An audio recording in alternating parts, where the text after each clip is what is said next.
السلام علیکم دوستو، میں ہوں عریج اور آپ ہیں اس وقت میرے یوٹیوب چینل عریشہ ناولز پہ۔ آج ہم ریڈ کریں گے ناول مرم قائزان کے ایپیسوڈ نمبر 94۔ تو چلیے سٹارٹ کرتے ہیں۔ مرم قائزان قسط نمبر 94، تحریر عریج شاہ۔ وہ اب تک شاکڈ کھڑا اسے دیکھ رہا تھا جب اسے محسوس ہوا کہ وہ بار بار اپنی آنکھیں چپکا رہی ہے۔ وہ کچھ بولنا چاہتی ہے لیکن کچھ بول نہیں پا رہی۔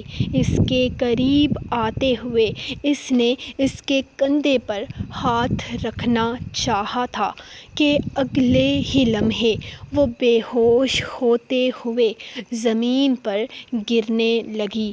اگر وہ اسے بروقت نہ تھام لیتا تو یقیناً وہ گر جاتی۔ اس نے بڑی مشکل سے اسے پکڑا تھا، ورنہ ابھی وہ گر کر توشیبا کو جگا دیتی اور پھر اپنی ہی ہونے والی بیوی کے جواب اس کے پاس ہرگز نہیں تھے۔ اس نے بڑی مشکل سے اسے سنبھالا اور اندازہ لگا چکا تھا کہ وہ بے ہوش ہو چکی ہے۔ لگتا ہے کہ یہ بے ہوش ہو چکی ہے۔ کیا یہ پہلے بھی اس طرح جاگی تھی؟ کیونکہ کوما سے نکل کر اس طرح اچانک میرے پیچھے تو وہ آ کر نہیں رک سکتی۔ ہو سکتا ہے کہ وہ پہلے بھی ہاتھ پیر چلانے کی کوشش کر چکی ہو۔ اس نے اندازہ لگاتے ہوئے آہستہ سے اسے سنبھالتے ہوئے اٹھایا اور پھر اس کے کمرے کی طرف قدم بڑھا دیے۔ اس نے اسے لاتے ہوئے بیڈ پر لیٹایا تھا اور وہ اب بھی بے ہوش تھی۔ یقیناً فی الحال اس کا دماغ کسی طرح کی کنڈیشن کو ہینڈل کرنے کے قابل نہیں تھا۔ وہ پرسکون سا ہوتا پیچھے کی طرف جانے ہی لگا تھا کہ نگاہیں توشیبا کے چہرے پر گئی اور پھر الجھ سی گئی۔ اس نے بڑی مشکل سے اپنی ہنسی روکی تھی کیونکہ توشیبا نے اپنا انگوٹھا اپنے منہ کے اندر ڈالا ہوا تھا، بالکل کسی معصوم چھوٹے سے بچے کی طرح۔ محترمہ کو انگوٹھا چوسنے کا شوق ہے۔ اس نے اپنی ہنسی روکتے ہوئے اپنا فون نکالا تھا اور اگلے ہی لمحے ایک ساتھ اس کی کئی تصویریں اپنے موبائل فون میں سیو کی تھیں۔ اب تو تمہیں مجھ سے شادی کرنی پڑے گی ہونے والی مسز صاحبہ، کیونکہ اگر تم میری بیوی نہیں بنو گی تو میری بہن کسی اور لڑکی کے ساتھ میری شادی نہیں ہونے دے گی اور تم فی الحال شادی کے لیے تیار نہیں ہو تو یہ ایک بہترین طریقہ ہے تمہیں شادی کے لیے راضی کرنے کا۔ وہ نہ جانے کون سی پلاننگ کے تحت بول رہا تھا اور پھر اپنا فون واپس جیب میں رکھتے ہوئے وہ باہر نکلا تھا۔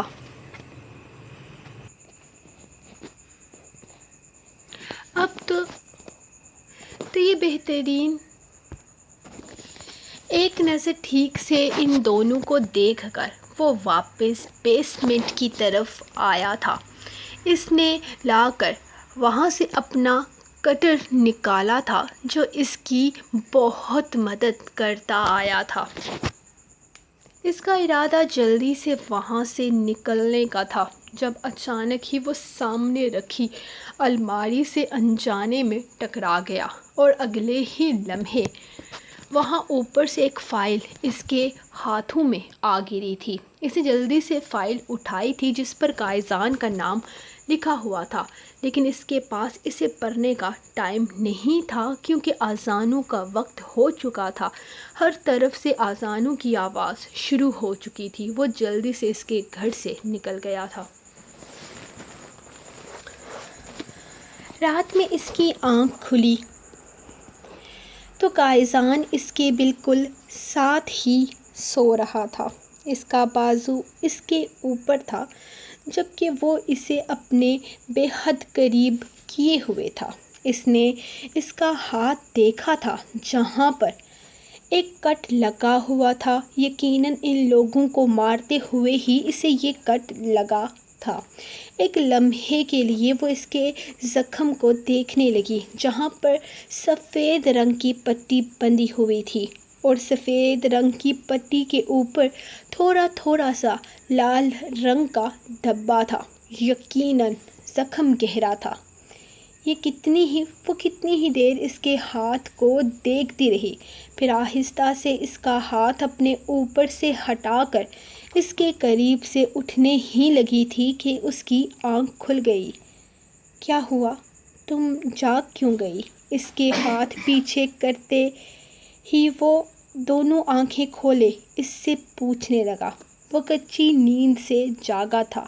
یقیناً جس طرح اچانک سے وہ غائب ہوئی تھی پہلے، وہ اس کے لیے بہت زیادہ پریشان ہو گیا تھا۔ اب تو سوال ہی پیدا نہیں ہوتا تھا کہ وہ اس سے ایک لمحے کے لیے بھی خود سے دور کرتا۔ اس نے واش روم کے دروازے کی طرف اشارہ کیا تھا۔ اچھا چلو، وہ کہتے ہوئے بیڈ سے اٹھنے لگا تو مریم نے حیرانگی سے اسے دیکھا تھا۔ کہاں چلو؟ آپ لیٹے میں ہو کے آتی ہوں، وہ پریشانی سے اس سے کہنے لگی۔ نہیں، میں رکتا ہوں، تم ہو کر آ جاؤ۔ وہ اٹھ کر کھڑا ہوتا، آگے بڑھتے ہوئے واش روم کی لائٹ آن کرتا، اسے اندر جانے کا اشارہ کر چکا تھا۔ اس وقت اس کی آنکھوں سے صاف ظاہر ہو رہا تھا کہ وہ نہ جانے کتنے وقت سے آرام نہیں کر پایا، جبکہ مریم کو تو خود اس کا یہ انداز کچھ عجیب سا لگ رہا تھا۔ قائزان، آپ ریلیکس ہو کر سو جائیں، میں ٹھیک ہوں، میں واش روم سے ہو کر آ جاؤں گی۔ اپنے ہی کمرے میں واش روم ہے، کون سا مجھے کہیں باہر جانا ہے، اور دروازہ ویسے بھی بند ہے، وہ اس کی پریشانی کو سمجھتے ہوئے بولی تھی۔ میں جانتا ہوں، اپنے ہی کمرے میں واش روم ہے، دروازہ بھی بند ہے، مجھے پریشان ہونے کی ضرورت نہیں، لیکن اگر تم میرے سامنے واش روم میں چلی جاؤ گی یا میں تمہارا یہاں انتظار کروں گا تو کیا کچھ غلط ہو جائے گا؟ نہیں نا؟ تو جاؤ، جا کر ہو کے آؤ، میں یہاں ویٹ کر رہا ہوں نا تمہارا۔ وہ اس کی بات کاٹتے ہوئے بولا۔ یقیناً وہ اس وقت کسی بھی معاملے میں بے احتیاطی نہیں کرنا چاہتا تھا، جبکہ مریم نے صرف ہاں میں سر ہلاتے ہوئے واش روم کی طرف قدم بڑھائے تھے۔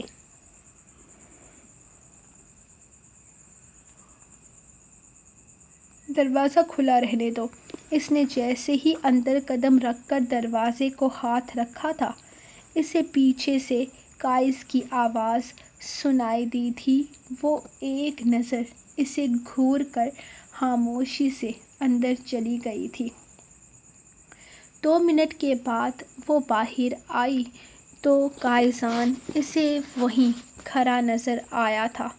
ہو گیا میرا واش روم، اب آپ آرام کر سکتے ہیں، وہ اسے کسی باڈی گارڈ کی طرح باہر کھڑے دیکھ کر اسے گھور کر بولی تھی، جبکہ وہ صرف ہاں میں سر ہلاتا بیڈ پر اس کے بالکل ساتھ لیٹ گیا تھا۔ اس نے ایک دفعہ پھر سے اس کی ٹانگوں پر اپنی ٹانگ رکھی اور اسے اپنی باہوں میں ٹھیک سے دبوچ کر ایک دفعہ پھر سے اس کی گردن میں منہ چھپا کر آنکھیں بند کر گیا۔ مریم نے ابھی تک آنکھیں بھی ٹھیک سے بند نہیں کی تھیں جب اسے اپنی گردن پر ہلکے ہلکے خراٹوں کی آواز سنائی دی۔ اسے ایک ہی لمحے میں اس شخص پر پیار بھی آیا تھا اور حیرانگی بھی ہو رہی تھی، جبکہ وہ بنا کچھ بھی الٹا سیدھا سوچے آنکھیں بند کرتے ہوئے سونے کی کوشش کرنے لگی۔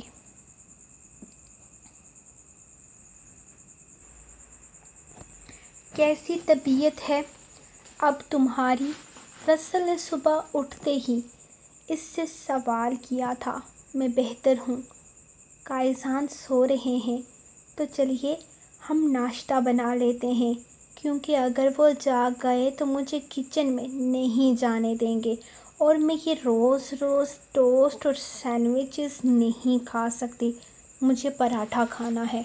مجھے بھی۔ رسل نے فوراً اس کی بات مانتے ہوئے کچن کی راہ لی تھی، لیکن اس سے پہلے اس نے قائز کے دروازے کو باہر سے لاک کر دیا تھا، جبکہ اس کی حرکت پر مریم کو ہنسی آئی تھی۔ جب یہ باہر آئے گا نا، تب تم کہہ دینا کہ جب تم باہر نکلی غلطی سے تم سے لاک ہو گیا۔ اس نے اسے بہانہ تیار کر کے دیا تھا جب رفیل بھی اپنے کمرے سے نکلتا کچن میں گھس گیا تھا۔ ایک پراٹھا میرے لیے بھی بھابی جان؟ اس نے بے حد کم آواز میں صدا لگائی تھی، جبکہ وہ ہونٹوں پر انگلی رکھتی اسے خاموش کروا رہی تھی۔ اور پھر ان تینوں نے مل کر پراٹھے بنائے تھے۔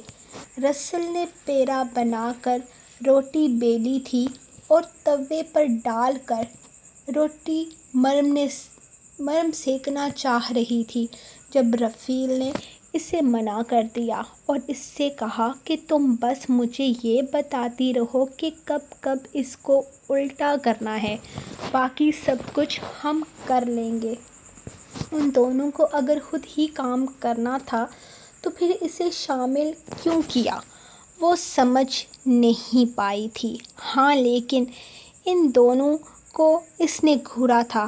یار، گھورنا بند کرو، پہلے ہمارے پیٹ کا کوئی حل نکالو۔ قسم سے بہت بھوک لگی ہوئی ہے۔ اس کے گھورنے کو ان دونوں نے کوئی اہمیت نہیں دی تھی۔ ایسا کرتی ہوں، میں چلی جاتی ہوں۔ اگر آپ کو سب کام خود ہی کرنے ہیں تو مجھے کیوں لے کر آئے یہاں پر؟ اسے بالکل اچھا نہیں لگ رہا تھا کہ ایک عورت کے ہوتے ہوئے دو مرد کام کر رہے تھے۔ ارے یار، ہم سے گول روٹی نہیں بنتی نا، تم بس یہاں آؤ اور گول روٹی توے پر ڈال کر دو۔ دیکھو میں کتنی اچھی روٹی بیل رہا ہوں، لیکن پھر بھی کہیں سے موٹی کہیں سے پتلی ہو جاتی ہے، لیکن جب تم توے پر ڈالتی ہو تو گول مٹول ہو جاتی ہے۔ مجھے لگتا ہے کہ تم اس کے اوپر کوئی منتر پڑھتی ہو۔ رفیل نے جیسے اس کا نتیجہ نکالا تھا۔ آپ لوگ اسے میرا ٹیلنٹ کہہ کر بھی میری تعریف کر سکتے تھے۔ منتر ونتر کچھ نہیں ہوتا، بس روٹی کو ٹھیک سے بنایا جاتا ہے، اور کچھ بھی نہیں۔ یہ آپ کی غلط فہمی ہے کہ آپ کے روٹی بیلنے پر روٹی بیلنے سے گول ہوتی ہے۔ اس نے جیسے راز کی بات بتائی تھی، جبکہ وہ دونوں ہی نہ سمجھی سے کندھے اچکا گئے تھے، اور پھر ان تینوں نے مل کر بہترین قسم کا ناشتہ تیار کیا تھا۔ یہ کیا کر رہے ہیں آپ؟ اس نے غصے سے قائزان کی پلیٹ دیکھی تھی، جس میں سب سے گندا پراٹھا تھا۔ ارے رکھنے دو مجھے۔ قائزان کو یقین بھی تو دلانا ہے نا کہ یہ ناشتہ میں نے بنایا ہے۔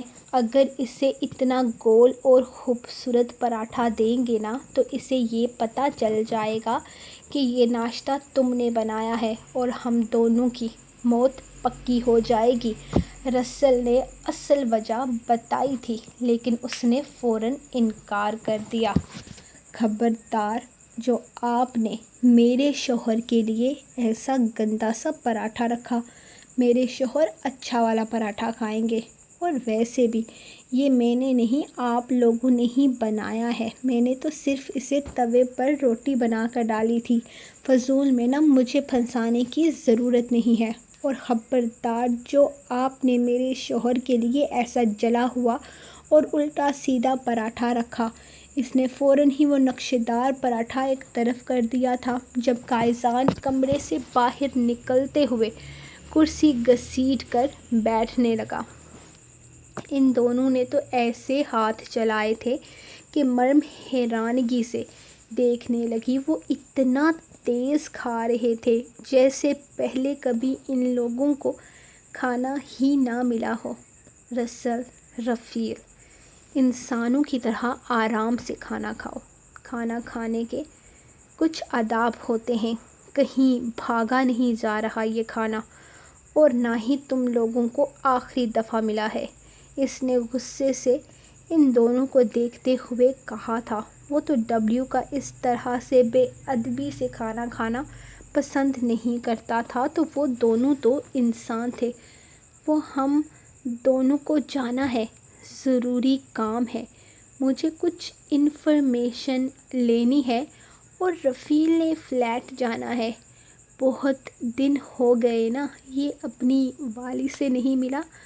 رسل نے اصل وجہ بتاتے ہوئے پراٹھا ختم کیا تھا، جبکہ قائزان ان کی بات کو اگنور کرتے ہوئے اپنی پلیٹ میں موجود گول پراٹھا دیکھ رہا تھا، جو یقیناً رسل کے ہاتھ کا تو ہرگز نہیں تھا۔ یہ مریم نے بالکل نہیں بنایا، میں نے بنایا ہے۔ لیکن یہ تمہاری بیوی ہے نا، کسی کی تو سنتی نہیں ہے۔ کچن میں آ کر کہتی ہے کہ اپنے شوہر کے پراٹھے کو توے پر میں خود ڈالوں گی، کیونکہ ہم لوگ نقشے بنا دیتے ہیں، تو اس نے صرف توے پر ڈالا ہے، باقی سارا کام میں نے کیا ہے۔ رسل نے آدھا سچ اور آدھا جھوٹ ملا کر بولا تھا، لیکن قائزان بس ایک نظر اسے دیکھتا نفی میں سر ہلا کر اپنا کھانا شروع کر چکا تھا، جیسے وہ سچ میں اس کی بات پر یقین کر چکا ہو۔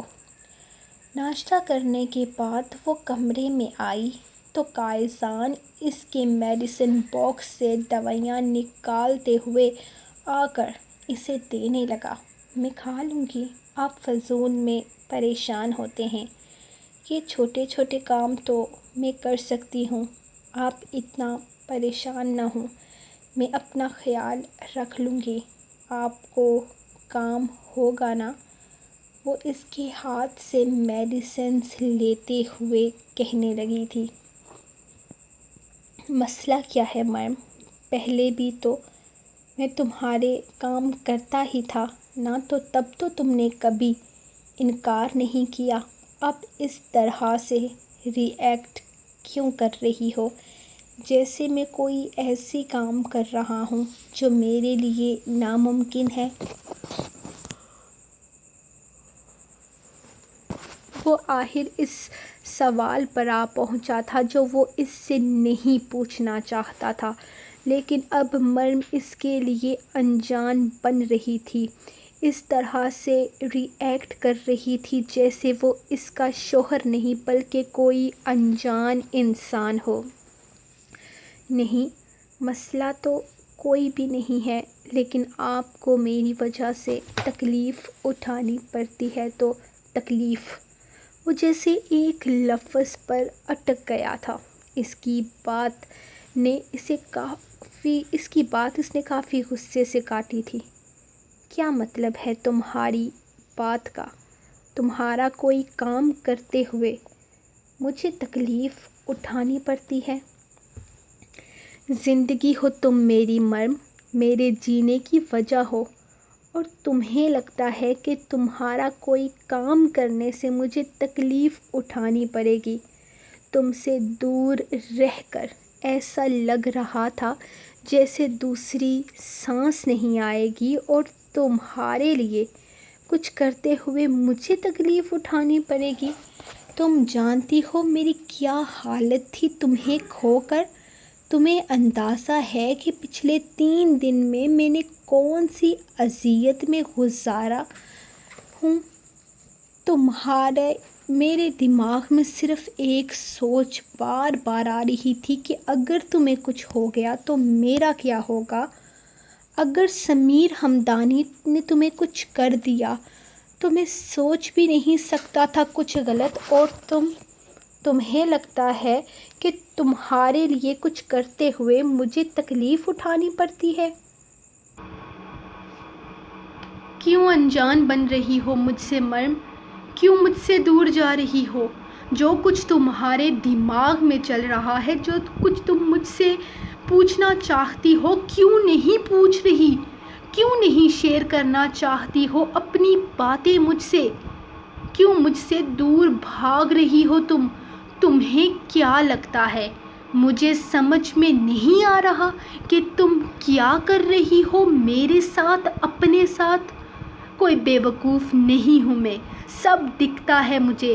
تم مجھ سے دور جانے کی کوشش کر رہی ہو، اور تمہیں یہ لگتا ہے کہ ایک گینگسٹر کے روپ میں دیکھ کر تم مجھے بدلا ہوا پاؤ گی، تو ایسا نہیں ہوگا یار۔ محبت کرتا ہوں میں تم سے، چاہتا ہوں تمہیں، زندگی ہو تم میری۔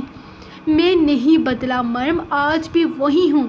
مجھے ایک الگ روپ میں دیکھ کر تم بدل گئی ہو۔ اور ایک بات یاد رکھنا، میں نے تم سے کچھ نہیں چھپایا، میں جیسا تھا ویسا ہی ہوں، تمہارے سامنے ہوں۔ ہاں، لیکن تم ویسی نہیں رہی ہو، اور یاد رکھنا مجھے فرق نہیں پڑتا کہ تم کیسی ہو، میرے لیے یہ بات اہمیت رکھتی ہے کہ تم میری ہو، اور تمہاری زندگی، اور تمہیں زندگی کی آخری سانس تک کائزان کاظمی کے ساتھ رہنا ہے۔ وہ غصے سے اسے پیچھے دھکیلتا کمرے سے نکل گیا تھا، جبکہ وہ خاموشی سے اسے جاتے ہوئے دیکھتی رہی تھی۔ سو گائز، یہ تھی آپ لوگوں کی آج کی سیکنڈ ایپیسوڈ۔ تو ملیں گے کل نیکسٹ ایپیسوڈ کے ساتھ، تب تک کے لیے اپنی رائٹر کو دیں اجازت، اور دعاؤں میں یاد رکھیں۔ اللہ حافظ۔